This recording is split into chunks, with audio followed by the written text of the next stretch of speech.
Hey guys, Brian here from Better Chess Training, and in today's video, I'm going to be sharing two games where my opponents just don't believe in castling. I'm going to show you what I did to them. Okay, I want to share with you two games today that share a couple interesting features. First, they both arise from a Najdorf Sicilian, and the second is in both of these cases, my opponent decided not to castle. And I made a video recently about this where I showed how you can punish it by opening lines. And it's a very important point, and some of you more advanced players might think it's a very simple point. But in a way, getting better at chess is learning to do these very simple things consistently. And well, let's get into the game and we can discuss more about it. I I have us here at the opening position. Here I play Bishop C4. I'm playing the white pieces, and here I'm playing one of my friends again from one of our chess club Lee Chess Arenas. And my opponent plays E6, and that's the normal move. Bishop to B3, and this game's flexible. A lot of times, some people castle here. And I like to play bishop to b3 first because sometimes I like to castle queenside. Bishop to e7, and here I play g4. Now, some of you may have seen this before because I've shown this particular variation in our previous videos, but it's a very aggressive system, and I enjoy playing it. And seemingly my results are pretty good, at least with people rated between 1800 and 2000. Okay, here my opponent plays h6, preventing g5. And I play bishop to e3, and right now we're still in theory. And here knight to c6, and here I play f3. Okay, now some of you may look at this setup, and it's very similar to the English attack, as well as the Dragon Sicilian Yugoslav attack, and I play both of those variations as well. And a lot of the ideas are similar. The general idea that we're going to be pushing these kingside pawns after I play my queen to d2 and I castle queenside. Okay, knight takes d4 and bishop takes d4. Now, I do think this is a little premature, but I think my opponent, we've played before in this variation, and I did quite well. So I think he wanted to simplify a little bit, but really, I like my position here. But again, it's still defensible. I don't think he's necessarily made any big mistakes as of yet. Okay, e5 and bishop to e3. And here we have bishop to e6. Now, I think taking here would have been a mistake. It just strengthens black's center and helps him to prepare d5, which is what he wants to play here at some point.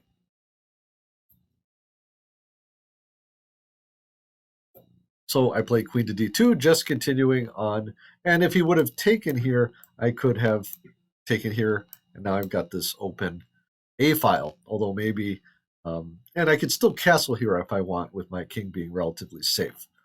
Okay. Instead, he played rook to c8, again, another thematic move, taking advantage of the half-open c file. Here I play h4. So now, at some point, I can think about playing g5 when the time is right. See, the nice thing about kind of being the aggressor, not that you always, the position always warrants it, but your opponent, in a way, has to, I mean, in this case, my opponent tries to counterattack and tries to push with his own initiative. But because my pieces are better placed and I'm a little better developed, and as you see, he doesn't take the time to castle, I'm able to take advantage of the aggression more than he is. So let's keep going here. My opponent plays b5. Again, he wants to start off with this counterattack, which is very thematic. But again, he's going to get himself in a little bit of trouble very shortly. Okay, I'm going to castle queenside. And here he takes. Bishop takes b3. I take back. A takes b3. And now he brings his queen over.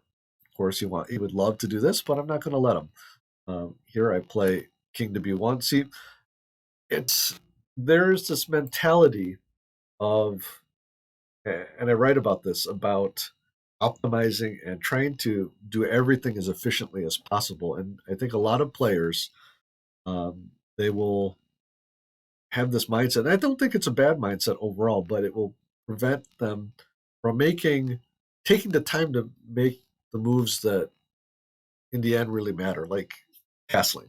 So here, my opponent brings his queen back. Here he could have, again, push with b4, but it really isn't that big a deal. There's a lot of options. I can even play like knight to a, knight to a4 here. So not really that big of a deal. Instead, he plays queen to c7, so I always have to think about this. But as you can see now, there's really no problems here. Okay, well, I saw this as my opportunity. For example, my opponent could have castled here. And so the problem is here it's even too late because of moves like g5. But here, after queen to c7, I found the perfect opportunity to play this. Now, if he plays a move, I considered his options like playing knight to h5, and I felt that was perfectly fine. I can go ahead, at the simplest, I can play g takes h6. That's what I had intended during the game, and then if he takes back here, I could take it, but there's even other moves I can play like knight to d5. Okay, so he takes instead. He takes, and maybe, and I guess I have to preface this was a rapid game, so it's not like he spent 20 minutes thinking about this. He takes here on h1, and I take back, and the problem is that this knight is still attacked, so he doesn't have time to defend.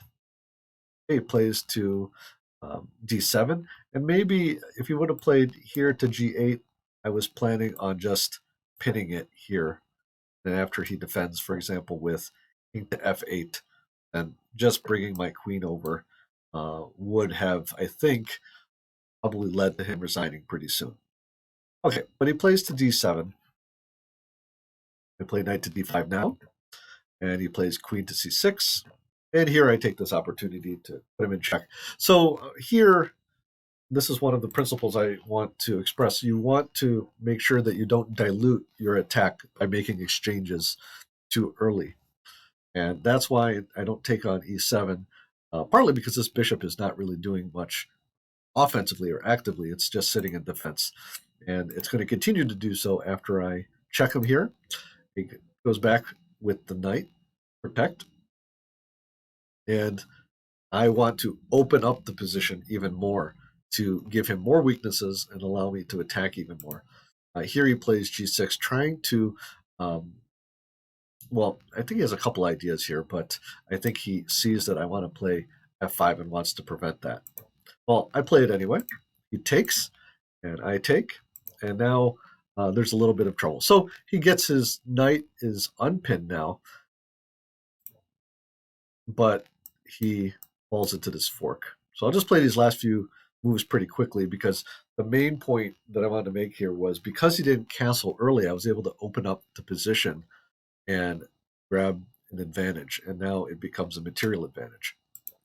Okay, king to c7, I take, he takes, and here he's going to lose his knight. Bishop d8, rook takes f8, queen to h1 check, and then after king to a2, he resigned. So that was the first game I wanted to show you, and let me show you the second game. Okay, this is the second game I wanted to show you, and as I mentioned, there are a couple themes that are shared here, and this is the exact same position that I showed you in my first game. Here my opponent, it's a different opponent, and my opponent's rated around 1980, so almost 2000 here on Lichess. And here, again, he plays h6 like my previous opponent, and I go into the theoretical line that I'm familiar with, which is bishop to e3. And here he plays queen to c7, and I play f3, securing the e4 and g4 pawn so I can move my queen. Plays b5. Very similar. I think it's maybe a couple moves slightly different, but same mentality He wants to counterattack on the queen side. He's not going to take that time to castle. So here I play queen to d2, bishop b7, and this, if we go back a move here, this is where I'm able to break in. And actually, I should have played bishop takes e6.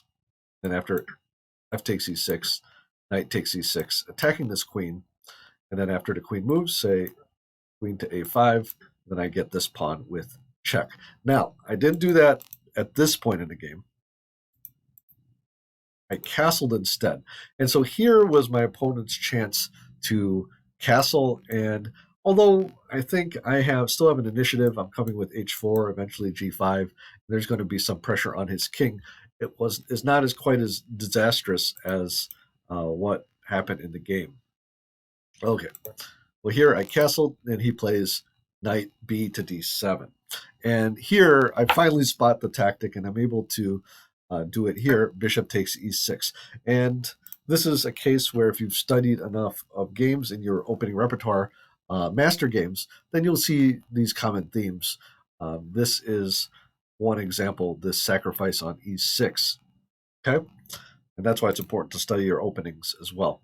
Okay, f takes e6. Knight takes e6, attacking the queen. The queen moves to c4. And here I take this pawn. Knight takes g7 check. The king moves to f7. And here I just drop this knight back. This knight is beautiful. Now, there's parts of this game where I don't play fully accurately. It never changes the evaluation. I'm still winning, but I'm just letting you know ahead of time, because if you run this through your engine, you're going to say, oh, you should have played this, or you made a mistake here. And I already admit that. But the whole idea that I want to get across here is more of the, how should I say, the mindset that you want to have in this case. So I've already busted his king open, I guess you could say. This is a winning advantage, even though material is about even. Okay, he plays b4 now. And here I have some tactics. I play queen takes d6. Now, of course, if he takes it with the bishop, which he didn't, I get this fork in. And then after the king moves, let's say to g8, for example, then I just grab this knight here, and then I win my piece back. And then if he takes this piece, and actually something similar happens in the game, so I won't get too much into it. But you can see all of these pawns are very nice, and as we go into the end game, will be very nice. So let's go back. Instead, he played rook a to e8 to protect this. And here I play another sacrifice. Queen takes e7 check. And after rook takes e7, knight to d6 check, that same fork that I just showed you, just a little bit different context. King to g6, and here I take the knight. And here b takes c6. Now, I could have taken here, and that would have been okay, but I didn't like the pawn structure, and I even felt that giving a pawn back was worth playing what I thought was a better move, which is bishop to d4, just pinning this knight as well as now protecting here as well. So my opponent takes, I take back with the bishop. I think that was probably the best move. I probably could have taken with the king as well, but I wanted to keep this bishop on the diagonal and my king safely tucked away behind the c-pawn. Okay, bishop to c6. And here is where maybe I make a few slight, well, not here quite yet, but bishop to rook to d6. So as you're going to see in these next few moves, and I'm not going to spend too much time on the rest of the game, is that in the first game, I had a direct attack on the king, which led to a huge material advantage. And in this particular case, the transition from this attack to the king and winning some material is going to transfer into an endgame advantage, which you'll see shortly. Now, bishop takes e4, and here he tries to counterattack. F takes e4, rook takes e4. Again, maybe back here, again, I think it is losing, but he could have just secured his bishop. But then maybe he's seeing here that there are some weaknesses that I could poke at. For example, knight to b6, attacking this defender, and then if he takes, then I can take here with check, and then after he moves, I could take back here, winning material. But instead, he decided, maybe he saw that, and that's why he went into this. Bishop takes e4, f takes e4, rook takes e4. What it does do is does break up these this pawn phalanx here. He gets 2 pawns for the bishop, whereas he was about to lose a piece anyway. And here I make a slight inaccuracy. Again, this is a rapid game, and I have only about 5 minutes left on my clock here. But as you can see here, this knight is pinned, and this is the only defender. So I could have played this theme again of knight to b6, attacking the defender, and then I get similar tactic to what I mentioned before. Okay, but instead, I decided to get fancy here with rook takes d7, and the idea being if that knight takes d7, then I get this. And the evaluation of my position here was that I'm up a couple pawns. Definitely not the crushing victory I could have had, but definitely an advantage that I felt confident that I could win. But instead, let's go back here. My opponent played rook takes c4, and very similarly, I played bishop takes f6, king takes f6, and now I've got an endgame with rooks and with a 2-pawn advantage, which, as we shall see, and I'm going to go quickly towards the end here, I was able to convert. Okay, rook to d6 check, king to g5, and simple h3, just securing this extra pawn. Rook h to c8, and here I hit him with this one more check. What I wanted to see was if he was going to try to go to h4 here. Goes to g6 instead, and then I just defend the c2 pawn. Okay, tries to advance his pawn, and this gives me time to get my other rook out. Okay, rook to c6, preventing this check, I think, was the idea here. But that's okay with me because I really just want to restrain the king as well as attack this pawn. So he advances the pawn to protect it. And here I secured a 3rd rank. Okay, and he decides to trade rooks. And this just makes the job a little bit easier. King to g5, or I'm sorry, rook to c4, king to b2, rook to g5. And then here I win an additional pawn with rook to d5 check, king to h6, rook to h5 check, king to g3, rook takes h6. And after one more move, rook to h4, after I advance this pawn to g5, my opponent resigned.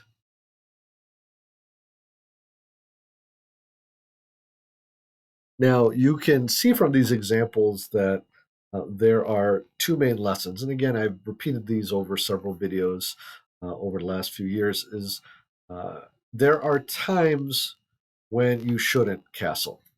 But many times, it's does take a move to do, but it's worth it to get your king to safety, because no matter what else you have in terms of strategic advantages of counterattack, initiative, if your king's not safe, that's going to come first in the priorities. Now, if you're on the other side, as you can see from these games, you want to invest your efforts and your sometimes material in order to open up the position to get to that king, and he hasn't castled. But the simple message, kids, here is just castle unless you are knowledgeable enough to know when not to castle. Have a great day.